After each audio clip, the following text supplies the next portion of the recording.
Good morning, everyone. Welcome to the Art Lecture Series Week 4. We are streaming live from the recital hall. And this is where we were before we went to remote learning in 2020. We would have the speakers come to this place and we would be live and interacting with them. So it feels great to be back here, even though it's not quite, still is quite a big step removed, but we are excited to have Clarissa Tossin here with us today on Zoom. And we have one more art lecture this quarter in week 6, and that will be with an Evergreen, a very own Evergreen alum, Jennifer West, who will be coming over Zoom to talk to us about her practice. And she has an exhibition of her work right now at the Photoland Gallery. So at the end of Clarissa's talk today, what I would like you all to do is to come forward and ask questions here at the podium. There will be, for those of you who are not in this room, please go ahead and post your questions on Q&A or raise your virtual hand and we'll try to call on you. So multiple modes here of interacting with Clarissa. The point of this, of being live and not watching a recording, is that we can interact, and that is quite different than being able to stop and replay. It's a much more dynamic process. So just want to encourage everyone to do that. And now I'd like to bring Anton Cedar up who's a student, to introduce Clarissa for us. So.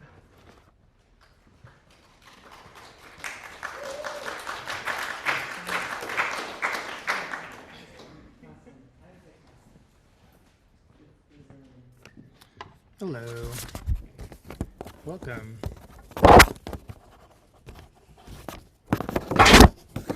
My name's Anton Cedar, and I'm a student here at Evergreen. I'm a member of the ILC cohort studying under Julia Zay and Ch'u, as well as being the program aide for their class Studio Core. I'm excited to introduce Brazilian-American artist Clarissa Tossin as today's guest speaker at Evergreen's Art Lecture Series. In her multidisciplinary work, Clarissa utilizes video, installation, sculpture, and sound in a research-based practice to explore place, memory, history, and ideas of utopia and dystopia in the global capitalist system. Like that? Whether through her work connecting 1920s Mayan revival architecture with LA's present-day Maya diaspora, or work shown at the Museum of Contemporary Art in Denver, recreating pre-Columbian flutes, she encourages us to examine the past and to imagine new futures through her art. In a 2022 interview with Bomb magazine, Clarissa states that I'm interested in exploring alternate narratives that come to define a place while also trying to preserve evidence of cultural difference, resistance, and transformation.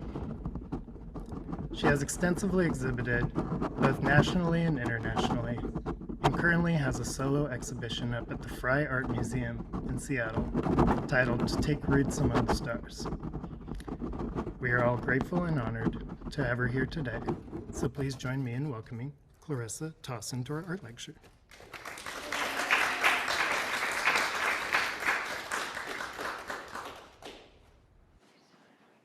Good afternoon or good morning, everyone. Let me see. Okay.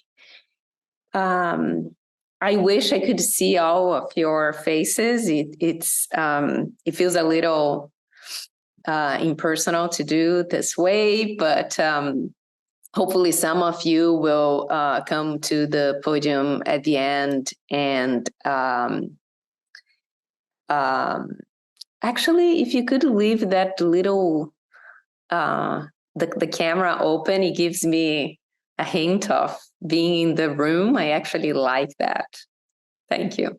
because otherwise I feel that I'm speaking to myself. All right. Thanks, Sean.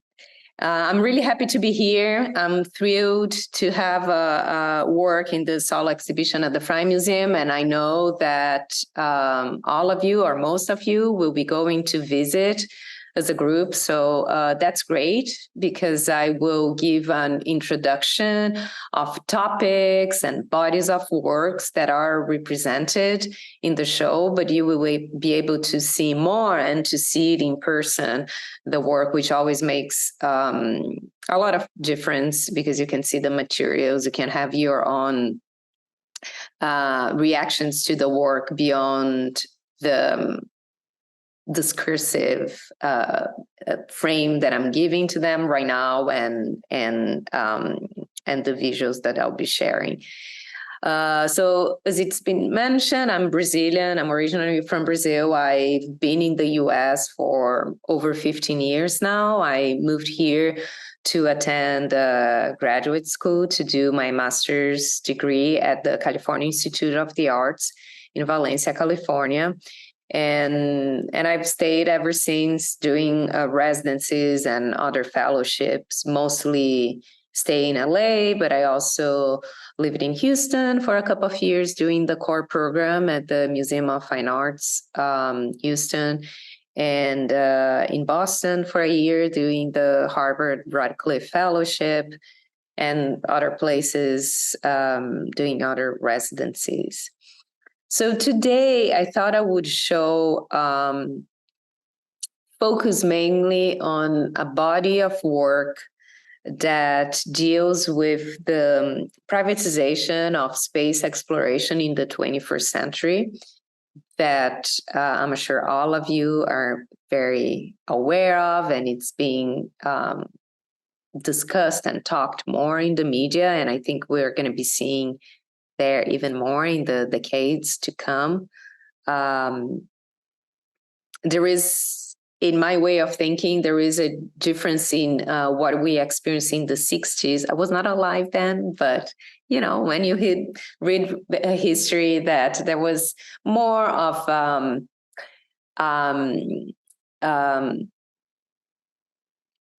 scientific inquiry into doing space exploration. And today we are at this different moment in this history where all the research that was done by NASA and other scientific groups in other countries is being used to for different goals. And one of the main goals is to extract resources from celestial bodies. So I've been, dealing with those issues in relationship to thinking about the consequences of climate change on Earth and how we are all individually or collectively experiencing that. So let me just do one thing. Okay, and now, okay. And I will share, okay, here we go. Share a PDF with images. If there are any problems with the images, please just come say hello, but I can have a sense that it's playing well. So I'm sharing images here of mainly of a show that I had at the Museum of Contemporary Art in 2022. And some of the works in that show now travel and are in Seattle at the Frye Museum, along with a different selection of works. So we'll see here a combination of these works. The show at MCA, the title was Falling from Earth. And the main piece that you are seeing is this silicone cast of a dead tree from a forest in France. So if you see here, these are like the branches. And I did this process by casting sections of the branches separate in silicone by brushing. You just brush silicone and then you peel like you would peel a glove, right? And then reconnected all the parts, making this huge tree that you can see here. It's 62 foot by 62 by 36 feet. So really huge. And it was done for a show in France. And the forest of Muhus, that is the town where I had the exhibition, is having a problem in their forests where this specific kind of maple tree is dying, and it's just drying up. So there is not enough humidity in the soil any longer to maintain this species just in its natural environment due to the rise in temperature. And for me, this was like an example that it would become palpable, this thing that we call climate change or climate crisis. It feels so big, it feels so beyond our capacity to remediate, or even our capacity to understand the consequences. And when we have examples like this, it starts being we start to grasp and deal with the issue in a more perhaps informed, from a place of like informed way, or connecting to it through examples and not just abstract concepts. And the title of this piece is Death by Heat Wave. So it's just display on the floor as a dead body, right? So I was very interested in using silicone because this is a silicone that is used a lot in Hollywood productions to make prosthetics, right? Like body parts and things like that, masks, right? Because it is a silicone that resembles skin very much. And I wanted to create that direct relationship between a human body and a body of another living species, part of our ecosystem, like really trying to motivate this kinship connection with other forms of life on Earth. So here is just, this tree was so big that we couldn't even install it in one single room, and we decided to do this branch protruding out of the room, and some of the branches also just, you couldn't walk into the room. You would walk just you could go the entryway and see the tree on both sides of the room, but not really walk in this space that you are seeing here. And this is just another view of the same work, but when it was shown in France. And the reason why I'm showing this image is just so you can really see more of the shape of a tree, because the space was much bigger. Another aspect of this work that I like, it's done in 6 parts when the work is packed. So it allows for different ways of installing it, depending on the architecture. The material is very flexible, obviously, because it's silicone, and then it allows for different ways of installing it. These are some details to show that in the process of making the work, there is a lot of bark and other organic materials that get trapped into the silicone and become part of the work. And that was very important to me, to have this combination of an artificial material, a kind of a plastic, that's what a silicone is, and organic material combined in this work. So you have, pieces of wood and bark and moss and other things. So these are just like details. During the pandemic, it was mentioned before that I work on a variety of mediums. So you will see as I go through the images that each work, engages with different materials. I also work with video, photography, and paper, works on paper. Not painting is the only thing that I think I don't do. I do not have a painting background, but everything else in different ways gets articulated in the work. So I, during the lockdown, I used a lot of rest of clay and porcelain that I had in the studio, and I cast my own face and made this series of what I call partial death masks of my own face. And of course, I spent the lockdown alone. I live on my own, so it was a very isolating time, but it was for everyone. But I was, working and grappling with the idea of mortality, and I made this work that I titled "Becoming Mineral," thinking a lot about the vulnerability of our bodies, but also other bodies and living bodies on Earth, and thinking how in English we use the word body to say a clay body, right? And our bodies, there is a relationship between earth, clay, and our bodies. And I was trying to entice that through this work.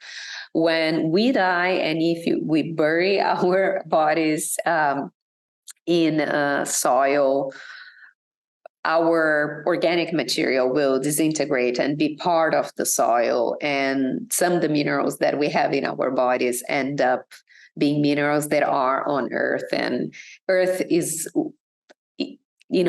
clay is one component of Earth. And the way that you have different colors of clay is because you have different kinds of minerals inside of those clay bodies. So for me, becoming mineral, it's like this, it's a way of like using my face and visually having these lines that read almost as like strata, right? That are the soil sedimentation lines that you get when you extract a core sample. You can read that, so that the geological time and what kind of organic materials were present on Earth. And you can do that on ice, on rocks, on soil, or any kind of sedimentation. So I was trying to visually replicate some level of what we would recognize as sedimentation lines, but with my face, and thinking about leftover clay bodies in my studio. And I taught it Becoming Mineral, right? In 2020 or 2019 even, I think it was 2019, I was invited to do a commission for the University of Houston. And the University of Houston has a space program.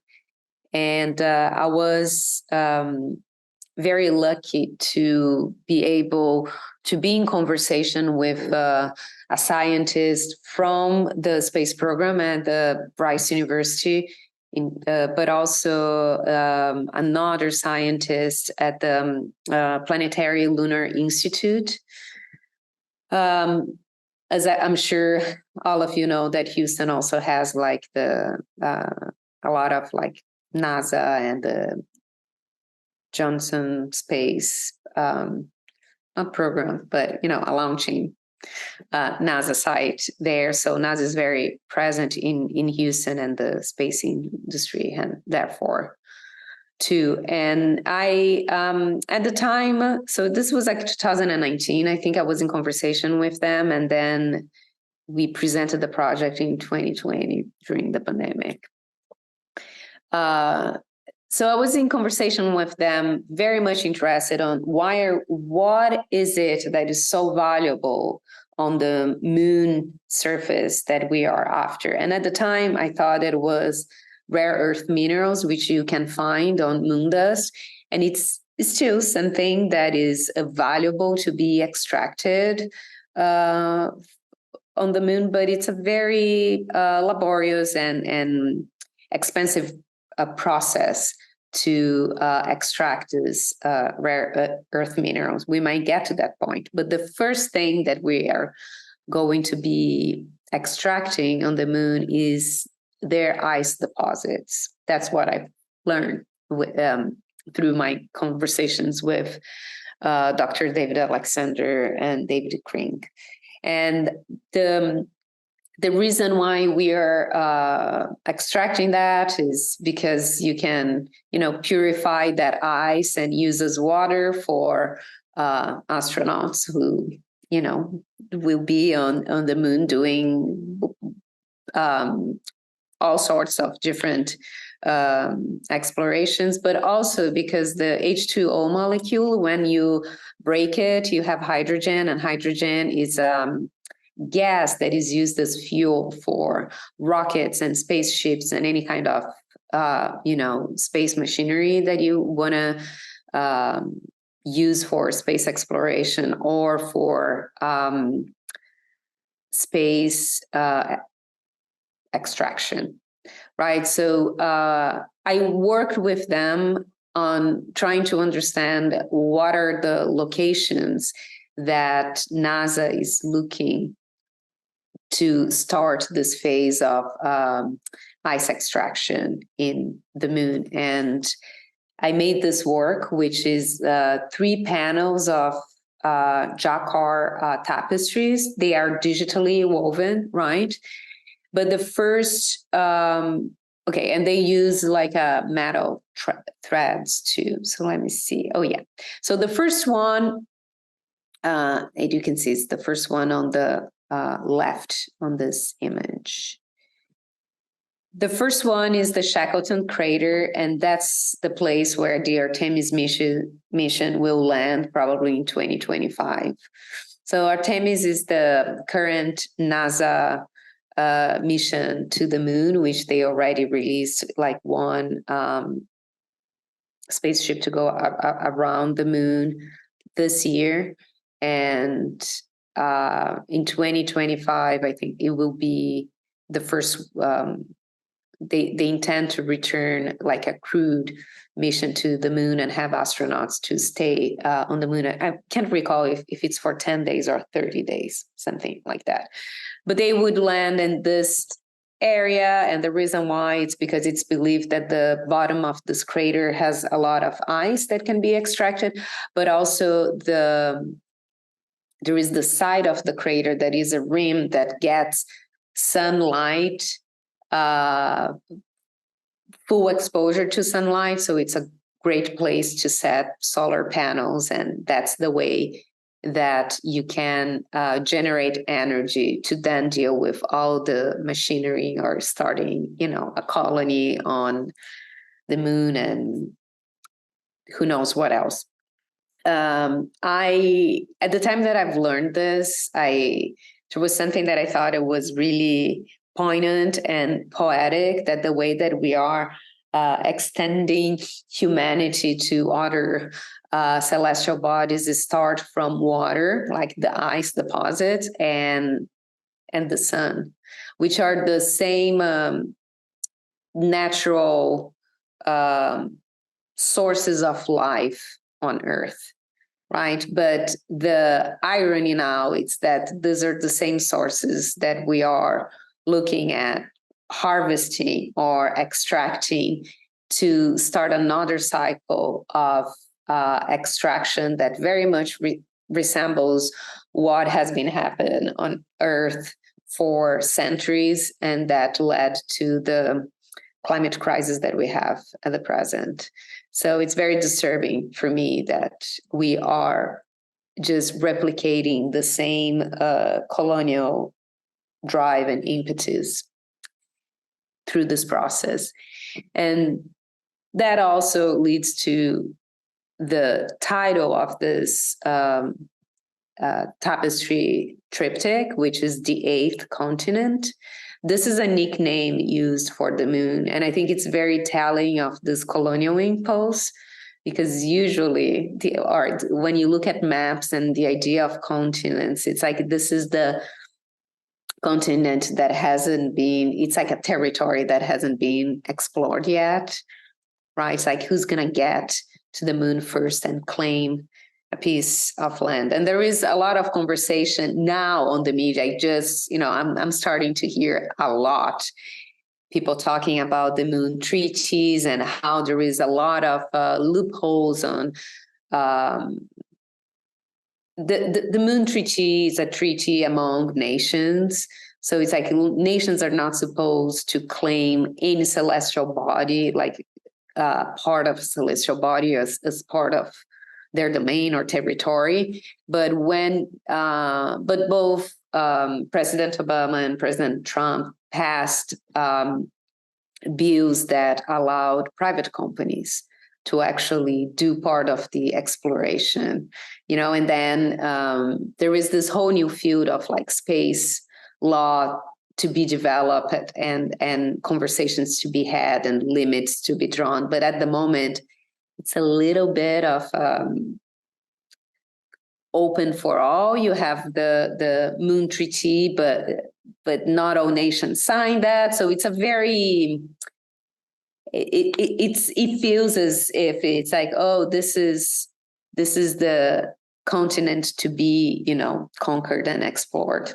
The second panel in the middle shows the South Pole and the North Pole, and all these little dots that you see on it are indications of bottom of craters that are believed to be to have a good concentration of ice deposits. So in the process of doing these conversations with these two scientists, I also realized how much of how mapped the moon is already. There is a very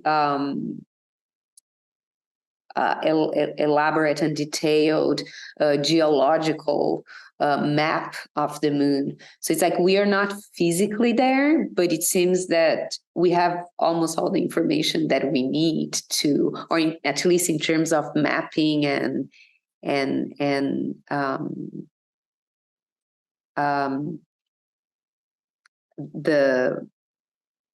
the geological chemistry of the moon. It seems that all those that knowledge is very available and part of at least the scientific community, right? And some things available to us, the general public, through NASA. So these are all images from NASA, by the way, and the scientists point me to them directly. I changed the color because I wanted to create these tapestries that with golden and silver threads. But other than that, these are images that are available to everyone.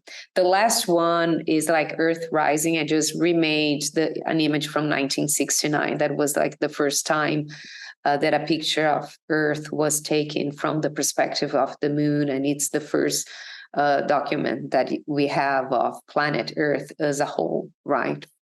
From the outside. So hopefully you can see a little on the details here, oops, I only have this one. I don't know if you can see well, but in an exhibition, you walk around and you can see the sheen depending on the light. And I wanted to have this relationship with the idea of the moon being the next El Dorado, right? And how the history of tapestries, specifically in the Middle Ages and the beginning of Renaissance, was so much about, it was an object that was very expensive to be made and usually used to commemorate, some kind of, I don't know, like a battle that was won. Of course, mythological scenes too, but they were, expensive and celebratory and meant wealth and power, and I wanted this connection, create these connections with the images of the moon and what we are about to, conquer in the same model, colonial model. So I've been weaving with photographs and Amazon boxes, and all these works that I'm presenting here, they are not in the show at the Fry Museum, but they relate to works there. And I was in the Amazon forest doing a residency that was an immersion with a group of artists and a group of scientists, and we were learning the really basics about environmental science related to the Amazon and the Amazonian biome. And during that time, the Bolsonaro president was empowered, and there was like a few months of a lot of like fires on the Amazon, where the usual supervision that is made and control was, the government was completely hands off, and there was a lot of burning to create basically cattle ranches or soy plantations, and the government was just completely supporting that by not doing anything. So when I came back, I was not in an area where we could see that. One night we were able to see some fire from really far away, but the smoke just, was pushed to São Paulo, and there was a couple of days where it was like very dark in São Paulo with the smoke from those fires. Maybe some of you remember that it was very much in the media internationally. So when I came back, I just made this weavings where I combined images of the forest, Google images of the forest, with images of Mars and images of the space. They end up being very abstract, but they are, for me, they are like three planets, and very much thinking about Earth in relationship to the moon and Mars, and how we are already, at least in terms of a narrative and mentally, thinking about three planets as operating in conjunction and being one thing or like one territory to be. And so these are weavings that are suspended on the ceiling. There is a little motor attached to it, so they are always rotating. They look like three planets.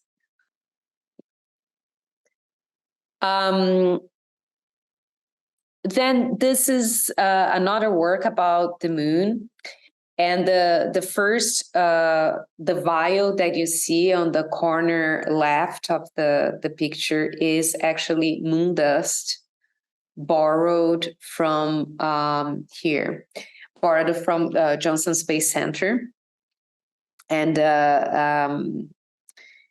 it's from the 1969 Apollo 11 mission.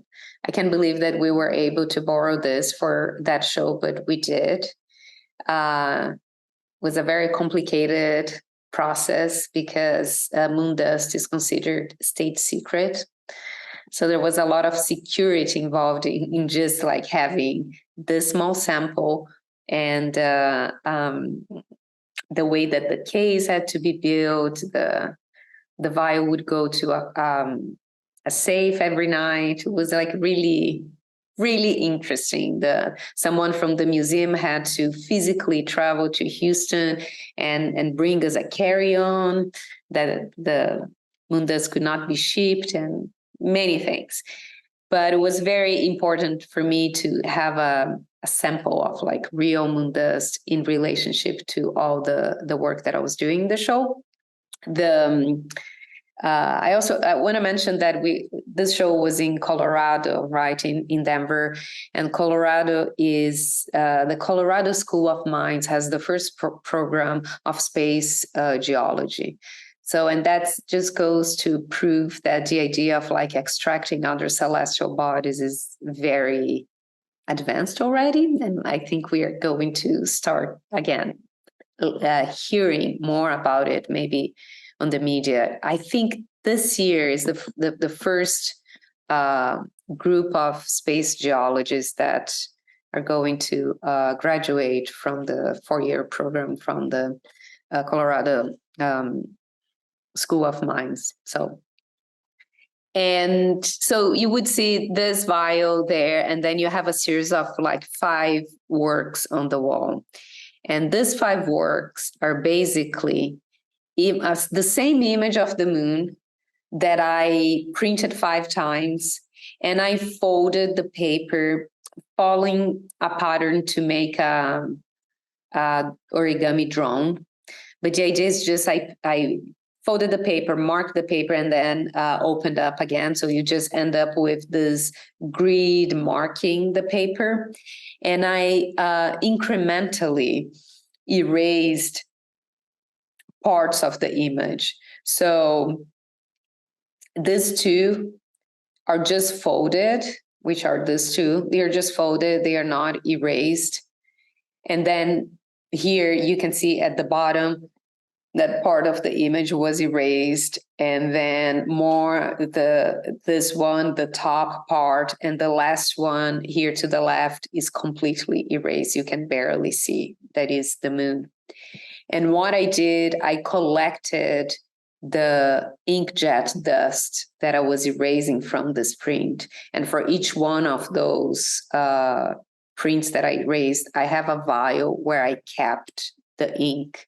So when you walk through this corridor, you get to the other end and you have another vial with, roughly the same amount of material inside. But this time, what you have here, it's the ink jet dust, right? So I will move back just so you can have the perspective of walking down this corridor, right? So you see the vial on one side and the vial on the other side. Depending on which side you come through, you either see the vial with inkjet or the vial with the real moon dust. And for me, it's a more of a conceptual twist, right? A conceptual gesture in this work. And it was important for me to have the real moon dust and the ink, and the title of this piece is Valuable Element. So what I'm doing here conceptually is like an image of, if you imagine the landscape or the geography of the moon being altered by this gesture of removing material from it. That's what extraction does to any landscape, right? That is explored. So another room in this show, this was also a solo show, and there were like 4 rooms. So it's kind of equivalent to the space that you see at the Fry Museum. Then I have this ongoing series of weavings where I mix Amazon delivery boxes with images of space, and I call them future geographies. So I'll show one here, which is a section of the moon, which includes the Shackleton crater and then Amazon delivery boxes.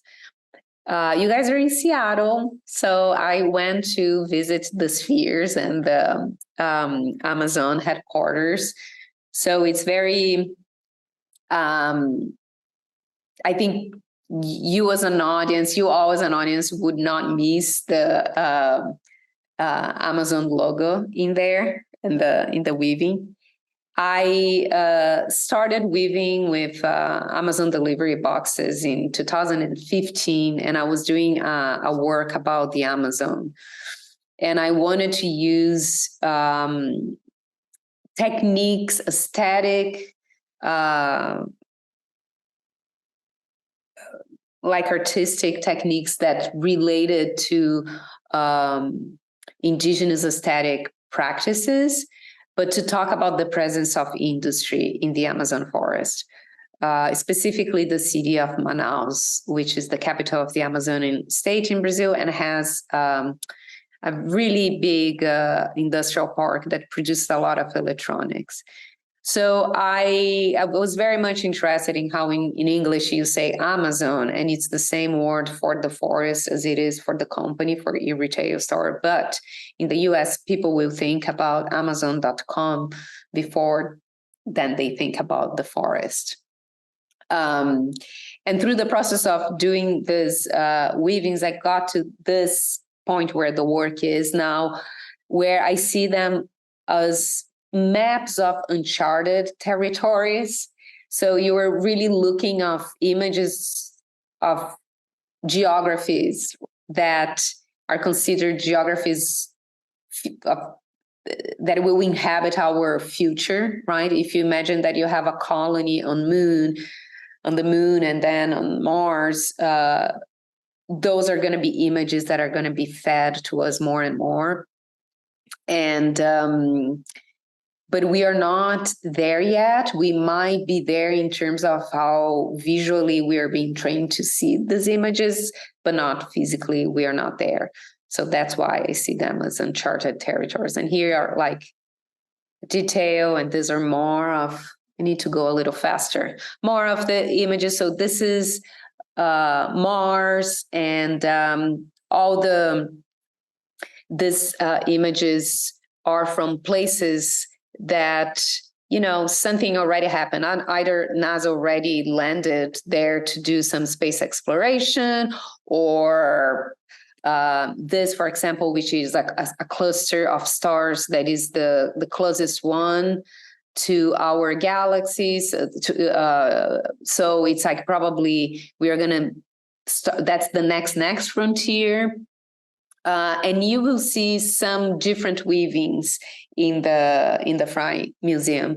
Here, I have also a series where I just weave Amazon delivery boxes, and I call them disorientation towards collapse. And there will be, this one is on the show. So, and here is more just playing with the arrow and the idea of feeling lost. And there is obviously here also the idea of like recycling this material, which is very ubiquitous in consumer society today and stand for, I think, our excessive consumption, which deals to obviously excessive production, which deals to excessive extraction of resources on Earth. So it's all connected, how all these things are connected and are connected with space exploration now. This is another cast of a tree, but this in the similar to the first one that I showed, but it's a tree from my garden that died one summer that was really hot here in LA. And this one is on the rotunda at the Frye Museum. And for me, this is, again, one way of bringing the stress that is imposed towards different kinds of species and living beings on Earth due to changes in the climate. In this case, this was a relatively young tree, and probably I didn't water enough for the heat, right? So it also, I think, is telling of how the caring for each other or other species might change substantially as the context of the environment around us shifts, right? So it's also memorializing these losses, I guess, right? All kinds of losses of life in a process that we are calling the sixth extinction. This is another borrowing from NASA. It's a moon rock. It came already on this pyramid shape. That was not my choice. And I thought it was interesting to have that moon rock in relationship to the masks, the becoming mineral masks, because there is a direct relationship in maybe on how the material looks, even though one is a rock and the other one is ceramics. And then one of these masks is in the show, the middle one, the white one at the Frye. And also I have already two spacesuits silicone casts. It's the same technique that I use for the tree, but I cast spacesuit model of like the 1960s, very much similar to the one that Neil Armstrong and all the Apollo mission astronauts used. And I mixed in it organic matter, like pieces of bark and soil, but also if you see the gray little dots on the chest part of this spacesuit, that's meteorite powder. And I wanted here to make this combination of, again, natural materials and the silicone and meteorite powder. So the silicone becomes this skin that combines organic materials from Earth and meteorite powder from space. And the title of this piece is Vulnerably Human. And this is a view of a different exhibition with some similar works, but I wanted to show another version that I made of the astronaut clothes. And you can see here the boot. In this one, I don't have organic matter. I have different kinds of metallic ink. And it was shown along with the tapestries that have the metallic component too. But I also added some, I painted this texture that looks like roots or veins or mycelium, and it's very ambiguous, but it's very organic, and for me it speaks to organic bodies and not artificial bodies. And this is one of the gloves, so you can see like the metallic materials mixing silicone with like a little bit of the little dots are actually it's a meteorite powder, and then the drawing. This is another tree, an avocado tree from my garden too. This was a very young tree, and I've learned that avocado trees are actually quite sensitive to the sun, and people tend to even, put things to protect them from direct sun exposure. And anyway, the poor little tree baked on the sun and dried in one summer. So it's another memorial to that tree. I also want 1 second. How are we doing on time? Do I still have I want to show one more thing. I'm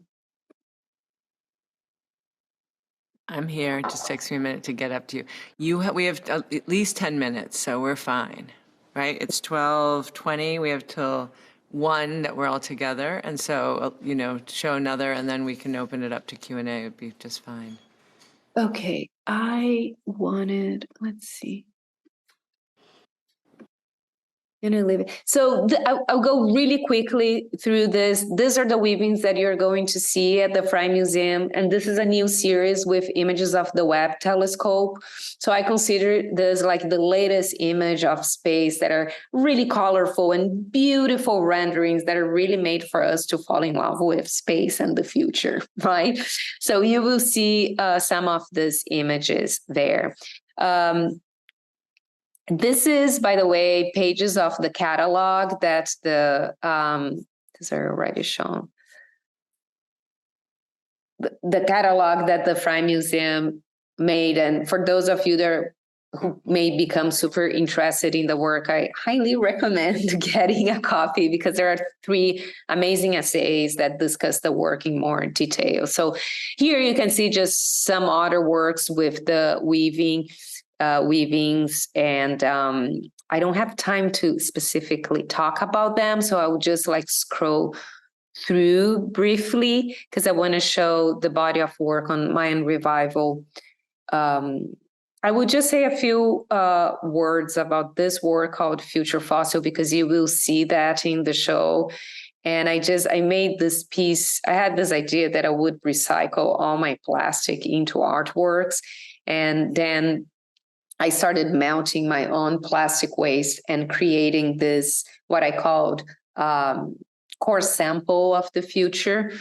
But I got, and you will see in the show, so you can see more details. And I got really sick after I did this because it's extremely toxic to melt plastic. You really, I was like protecting myself with a respirator, but that's not enough. And you have to maintain the melting point at a very precise temperature. Otherwise, you start releasing a lot of plastic, like toxic fumes, right?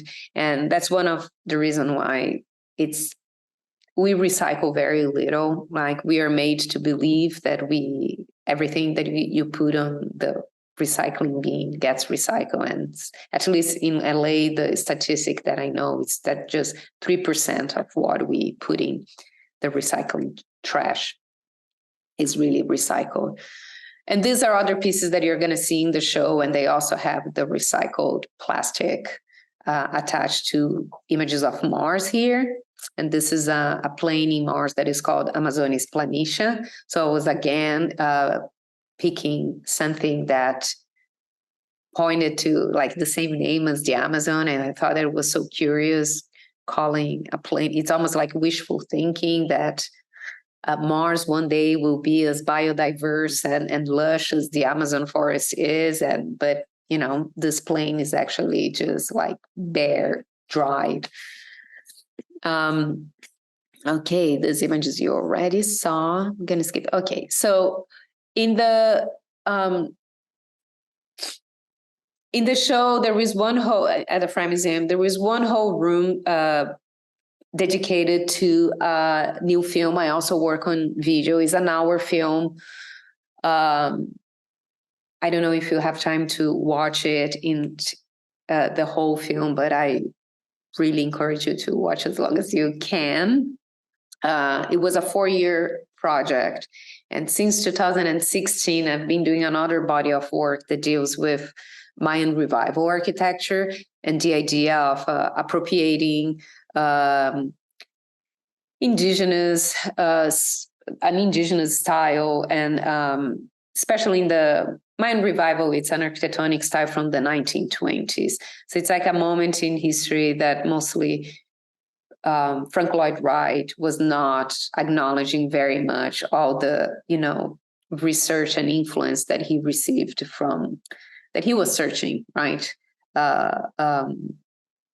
And used references from Mayan Templar architecture and pre-Columbian Mesoamerican architecture. He was very much interested in figuring out what would be a real American architecture that wouldn't be,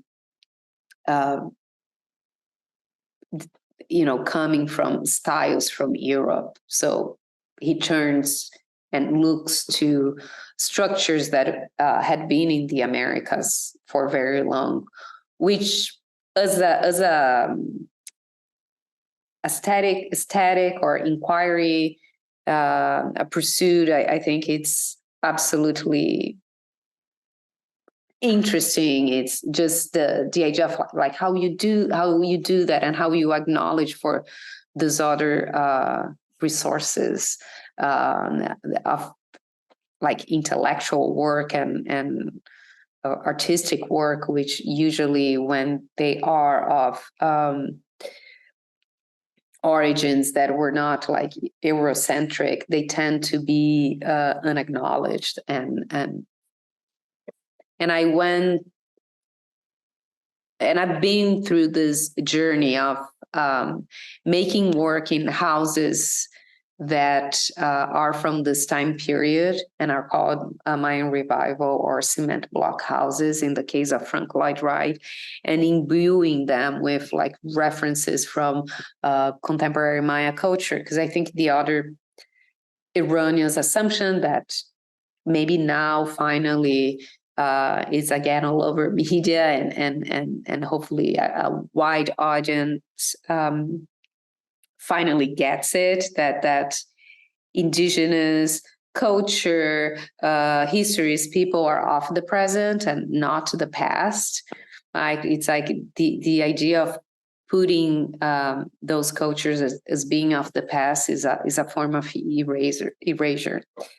So I made a video with Crystal Sepulveda, a dancer performer, where we made a dance piece on Hollyhock House, which is one of these Mayan revival homes here in Los Angeles by Frank Lloyd Wright. And I made a series of sculptures at the Mayan Theater, which is a movie theater in downtown Los Angeles that has, a much more appropriated feel to specific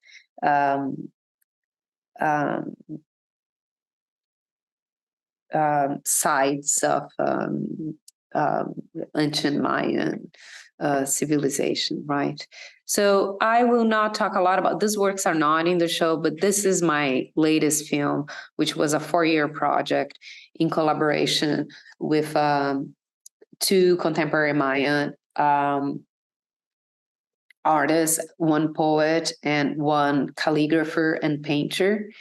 And when I finished doing the film with the dance, I really wanted to use pre-Columbian Mayan flute, like wind instruments, to make the music. And by the time I didn't have money or, time to do that, so I embarked on a journey of trying to figure out if I could borrow from collections in museums in the US, flutes, ancient Mayan flutes. And very soon I realized that I could perhaps figure out ways of borrowing them, but I wouldn't be allowed to play them. So I eventually was introduced to an archaeologist who has been 3D scanning and 3D printing replicas of these flutes to study and to have them available to be played, at least in the context of archaeology and in museums. And he allowed me to print a few flutes from his digital archive. And at the time he was working at the Denver Art Museum, so he scanned 2 of these flutes specifically for this project from the Denver Art Museum. So we made this, instruments to be played, and they are all printed in ceramics, in terracotta. And then I collaborated with a composer who made the music, and with Aletheia Lozano Birueta, who's the flautist you can show in this images. And we explore different ways of playing the flutes. There are no recordings on how the flutes were played, and was also not our goal to try to replicate ancient Mayan music, but actually to make contemporary music with ancient Mayan instruments. Again, it's like this conversation between time, geographies, and culture. So it was more of that impetus. And this is Tohil Brito Bernal. He's Ch'u Mayan painter, performer, and calligrapher based in Riverside, California. And the calligraphy that you see here on the left, he created based on the title of the film, which is Before the Volcanosing. And you see that Mohawkche Bishanrish Kanulab is the title in Quiche, one of the 26 Mayan languages and one of the most spoken Mayan languages in Los Angeles.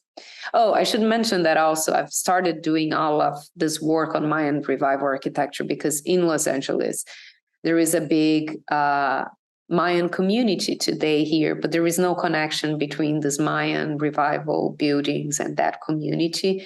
And, the city of LA just renovated that Hollyhock House where I did the dance performance, and I wanted to create a connection between these communities. So here you can see, these are just like some stills from the film. If we have time in the Q&A, I can play a little excerpt, but you see when you visit the exhibition. And in the film, he talks a little bit about his biography, how he was in political exile in Cuba for a moment, And he talks about the references in his work, how he studies a lot Mayan, classical Mayan epigraphy, and how he got to this specific glyphs. And this is one poem from Rosa Chavez.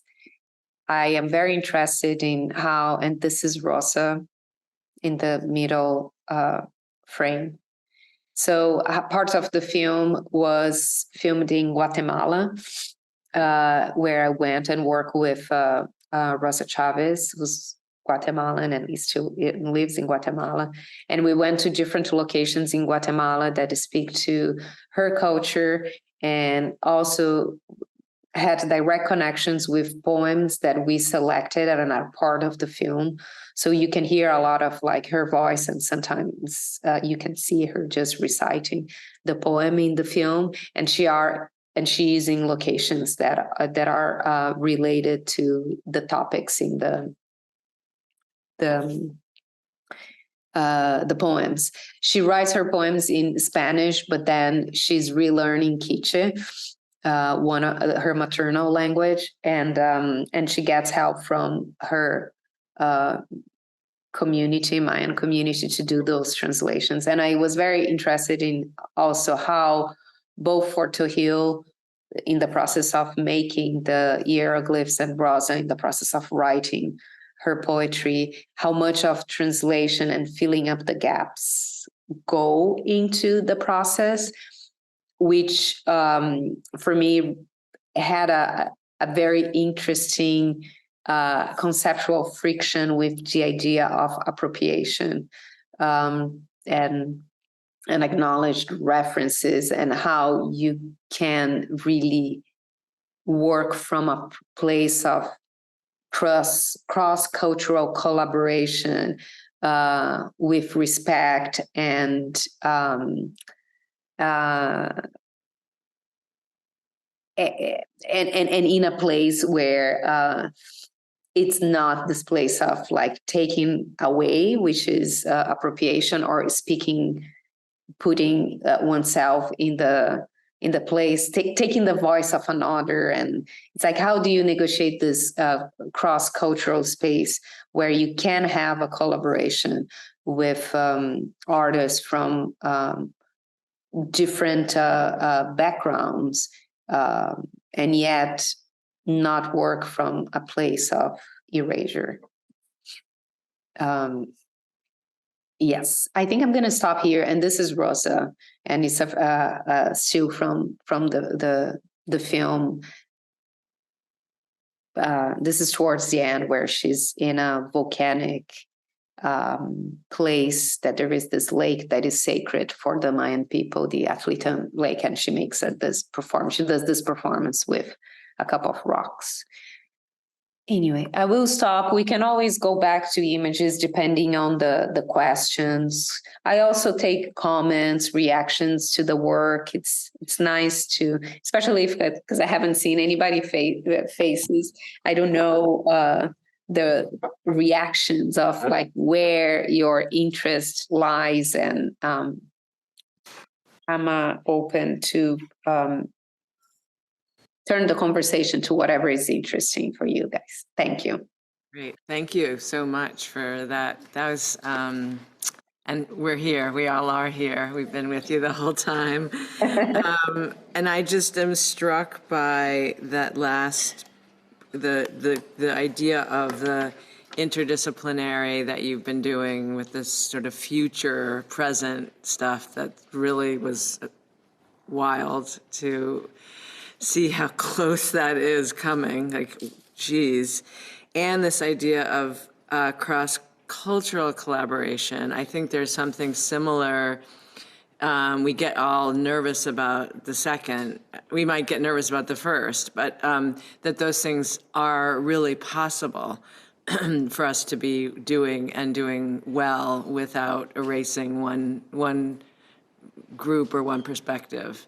But bringing those perspectives together. So I think there's something about doing that, and then you're also speaking about the cross-cultural being with kind of indigenous histories, but indigeneity not being of the past, but of the present, but still some study of the past, of what's been lost, what has been erased. And so I think it was an interesting move about crossing and then time.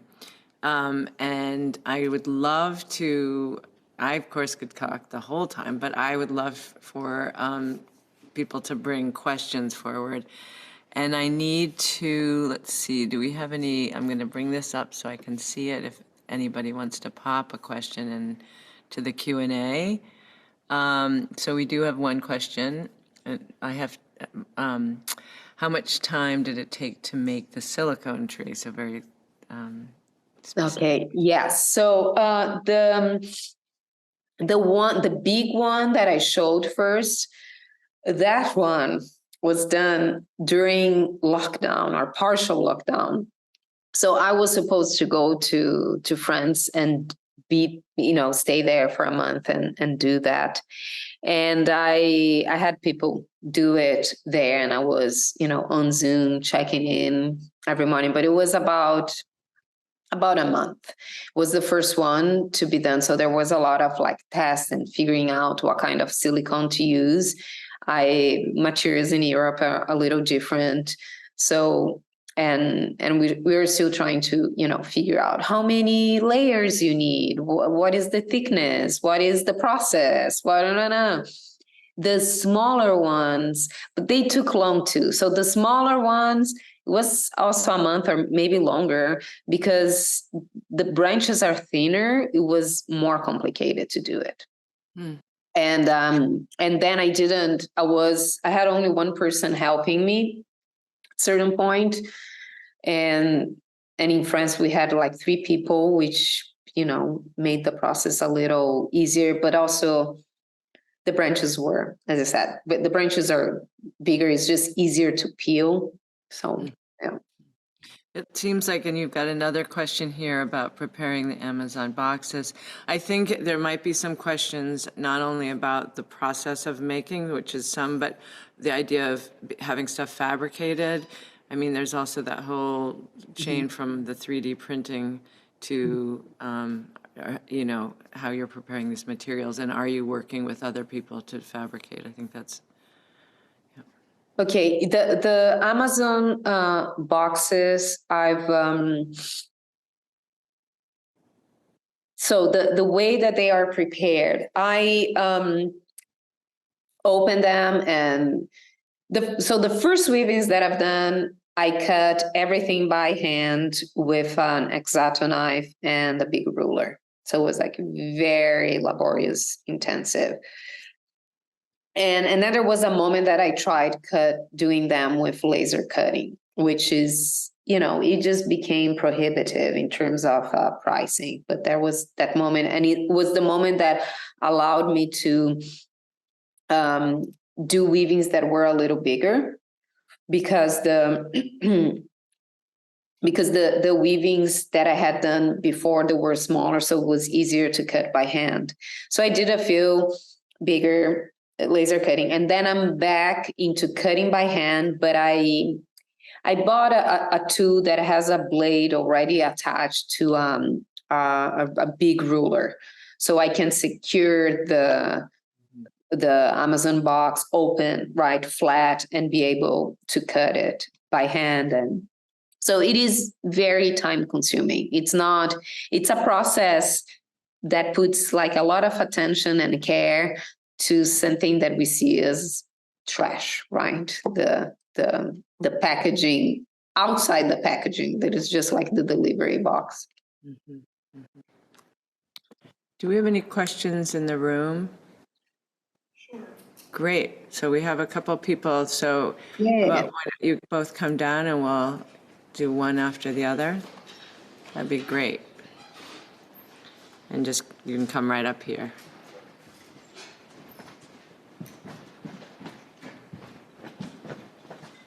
Hi, Clarissa. Thank you for your presentation.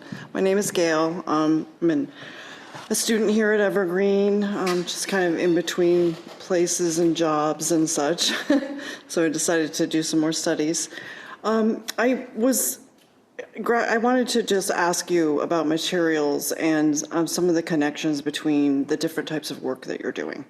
Okay. And one of the questions I had was about the 3D flutes and using terracotta. And if in your mind and in your process there was a relationship to the sedimentary rock and you know, kind of bringing some sediment from the past to the present and creating music with that. Is that, and This is you know, beautiful. That's beautiful. Beautiful assessment. Thank you. yeah, I was just wondering. Yeah, specifically about the flutes, I wanted them to be printed in terracotta because the original flutes are all clay. They do change depending on the region. You have different kinds of soil, and you have that. Therefore, those ancient flutes have different color clay body tones, right? But they are all in the more or less like a terracotta, different darker or lighter. That's an anecdote that it's interesting to say. It's really hard to find places that can 3D print in ceramics. If any of you find a place that 3D prints in ceramic, not sometimes they call a filament ceramic, and that's not it. Okay.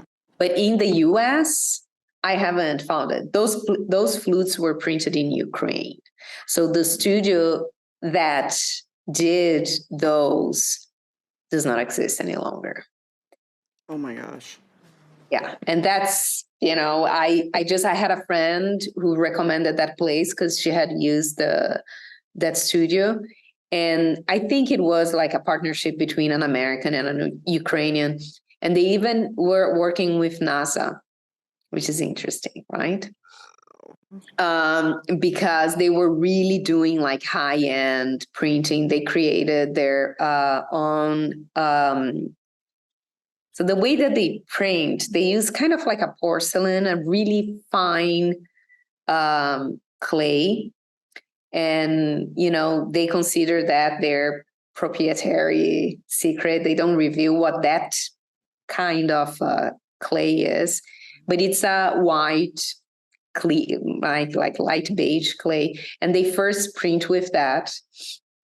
Then they fire and just do like biscuit fire. That is like low temperature fire.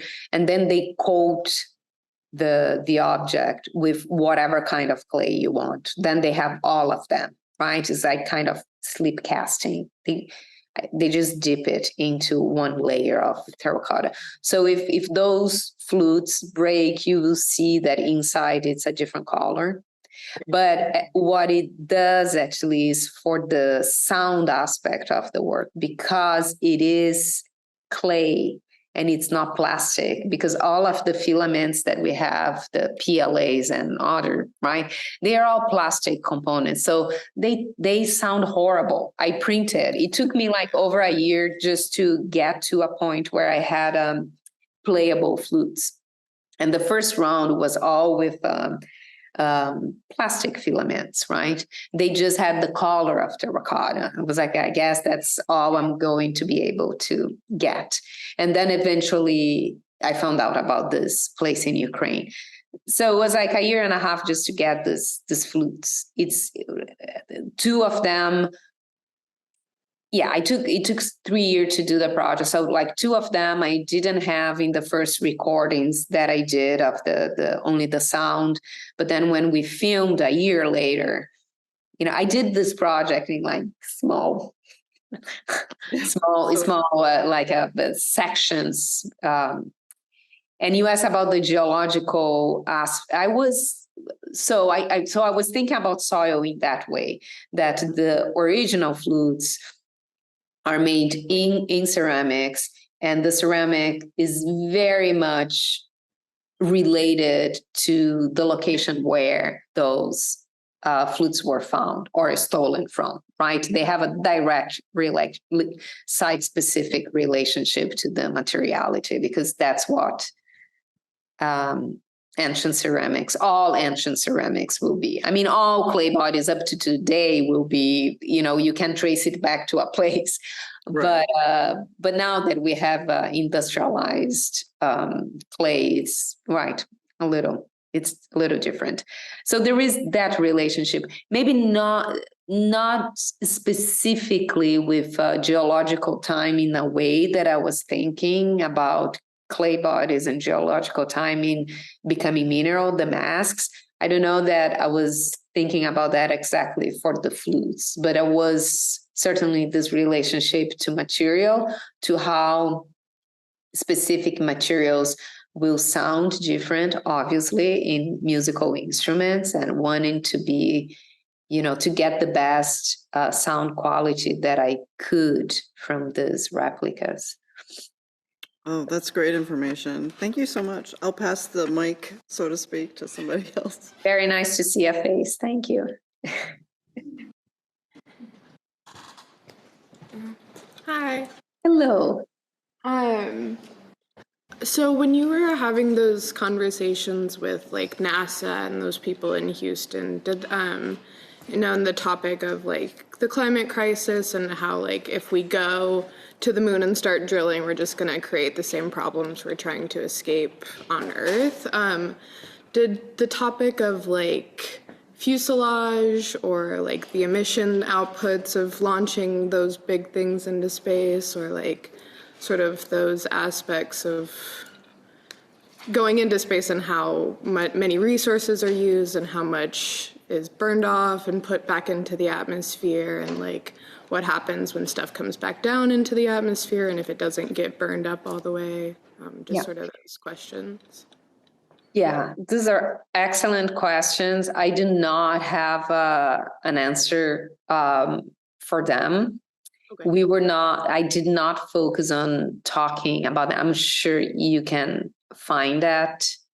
Some of this should be available even on the web, and I'm sure that there are people studying that and they are very relevant, right? And I think that's the case for all the green energy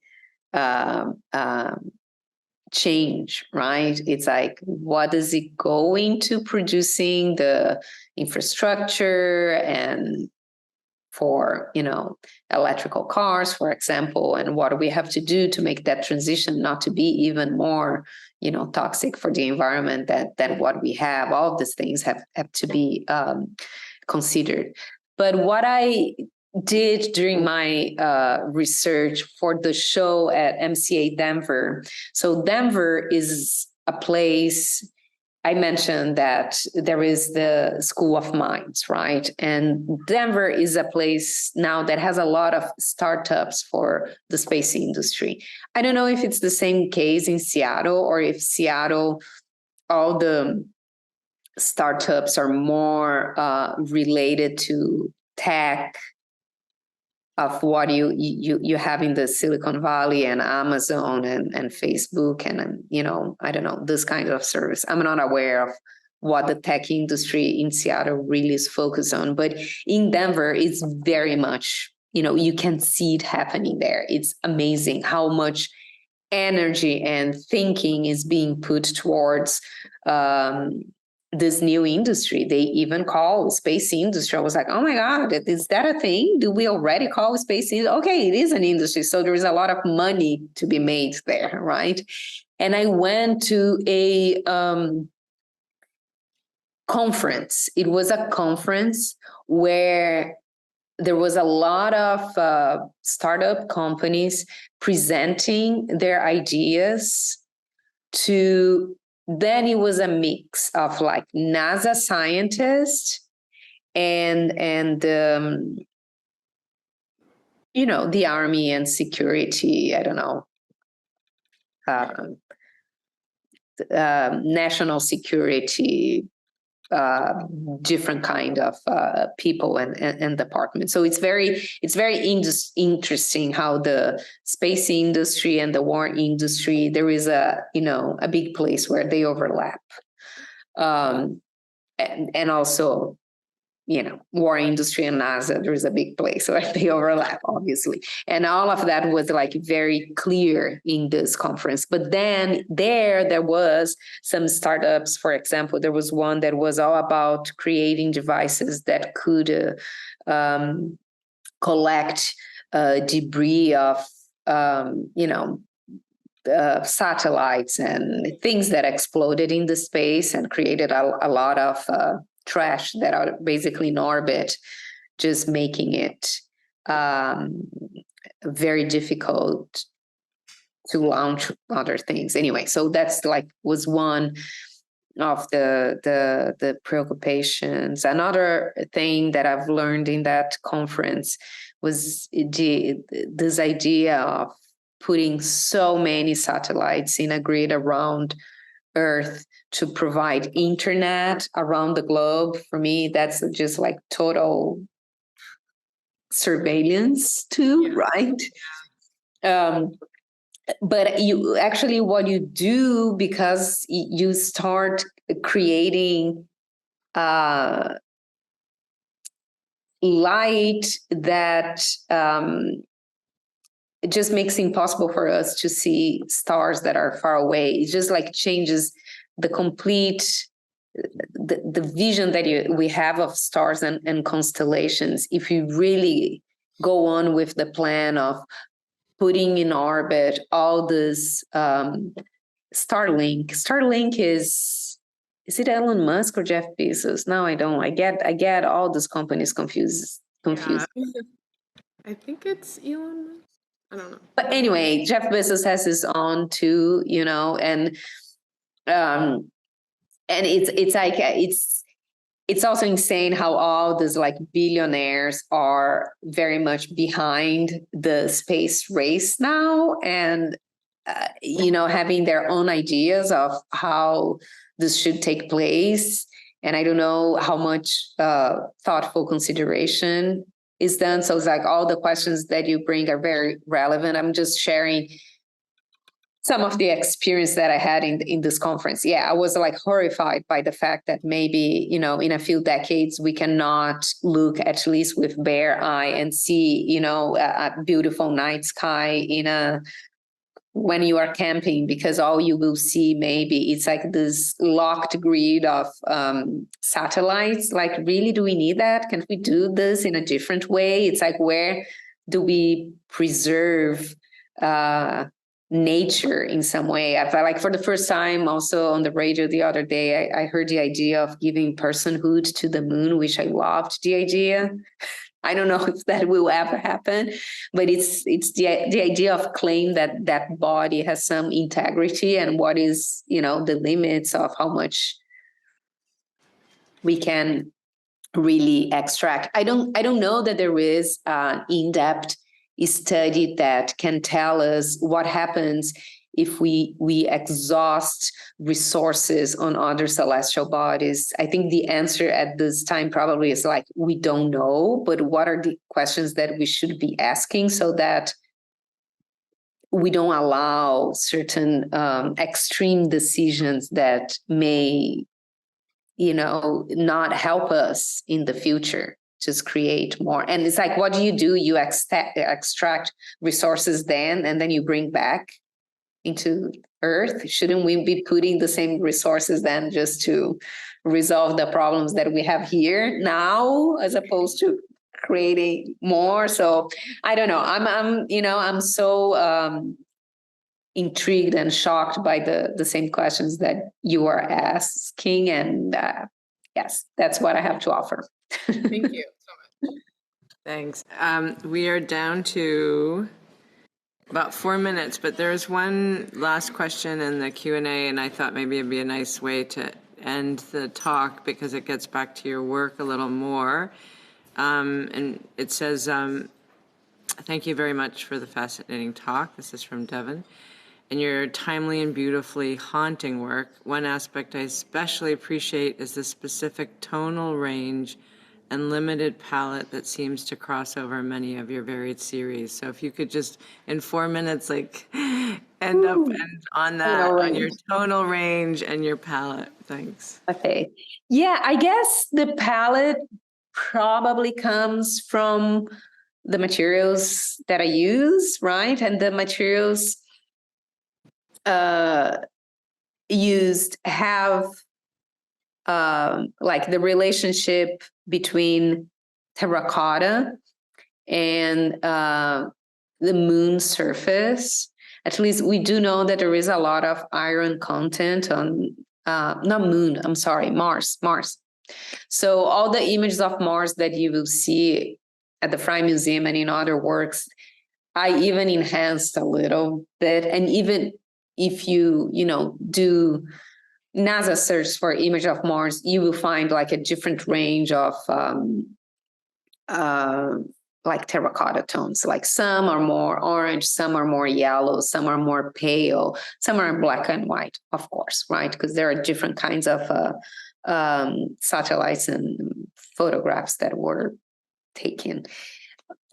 All those, I should say, and this is like for a space photography, I see space photography much more as mapping than as photograph, because it's so much about collecting data, and then the colors and the way that they are rendered after is very much to highlight whatever the scientists are looking for or looking in the images. So I see space photography a little different from the way you would think about photograph on us just taking our phones or, and clicking a moment, because there is a direct relationship of what our eye sees, and it's not exactly the same with space photography.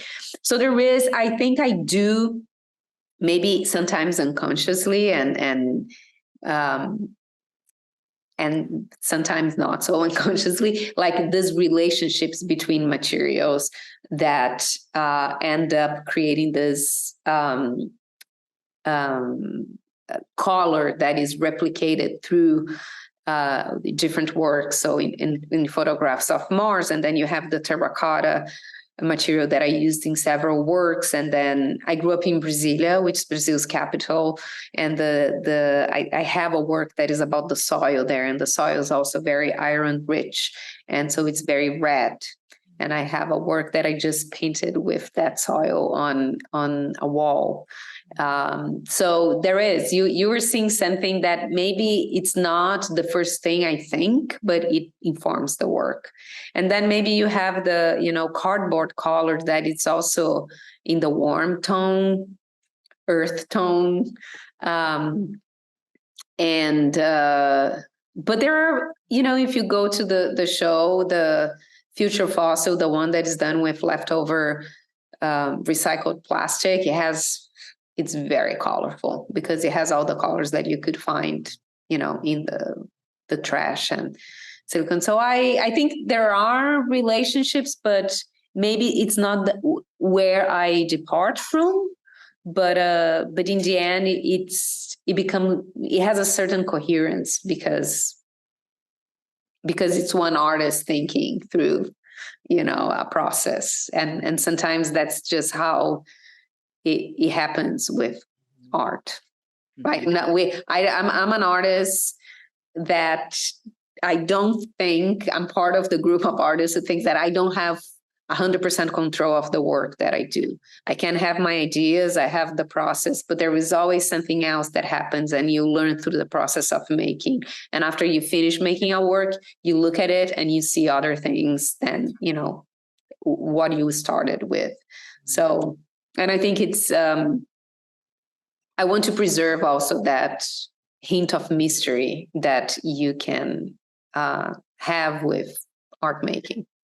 I also think of brown as a combination of a lot of colors, or these earth tones, and the work is sedimentary, right? So there's that as well, like the mask. So I want to thank you so much for joining us, and I'm going to turn my computer around so you can see who's in the room a little bit. Hello, everyone.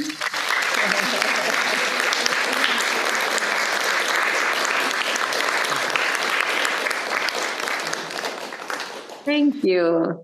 This is really nice. It's always very nice to see some faces. Thank you. Will you tell us you're giving a talk in Seattle on December 3rd at the Fry, yeah? Yes. So on December 3rd, which is a Sunday, I have It's going to be a conversation between myself and writer critic Leslie Dick, excuse me, who wrote one of the essays for the book. Great. And she was my professor at CalArts, so is someone who has been following my work for over a decade. And she wrote a really beautiful essay that encompasses like different bodies of work and creates all sorts of relationships. So if you are in town, if the work speaks to you, please come. I think it's at 3 or 3:30. Check on the Fry's website. I'm not 100% sure of the time, but it's like mid-afternoon on a Sunday. So. Right. Thank you again so much, Clarissa. Thank you. Bye. Have a good afternoon, everyone. Bye-bye.